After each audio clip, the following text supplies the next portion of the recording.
huge losses for the other party, then the party may be well entitled to make a claim for X million dollars, or for very, very high amount, which could not be readily quantified. And that could be a serious issue for a company not that large in size but doing business, but ending up with huge liabilities for failures on certain grounds which are highly critical and sensitive.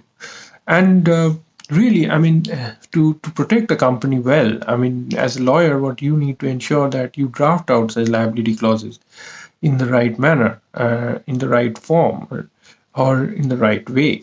And that would require a certain level of expertise and understanding as well. And that may require another deep dive or another session separately.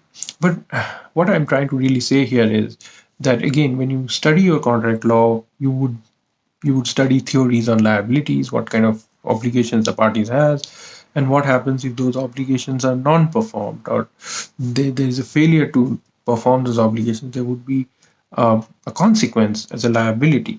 Now, in your practical aspect, or when you're doing the draft contract, you have to ensure that you mitigate those liabilities. You have to draft out your contract in such a way that the liabilities do not end up being a massive loss or a burden for the company, so that you, as a lawyer, are really protecting your company in such a way that you draft the liability sections in such a way that you do not end up that being a high risk exposure clause for the company. So as I said about the data breach issues, I think data breach issues could be vitally significant for companies of any size, and those are stringent liabilities, and those could end up being a huge financial risk exposure for certain companies, which the companies would readily look to avoid. And then once you have a clear understanding of the liabilities, you probably need to cap those liabilities and cap them to an amount which is commercially feasible, an amount which would not be high risk scenario for your company. And for that, you need adequate guidance from your finance and the other team. So one other aspect of contract drafting is that you work closely with all your teams, your finance team, your delivery team, your risk team, your HR team.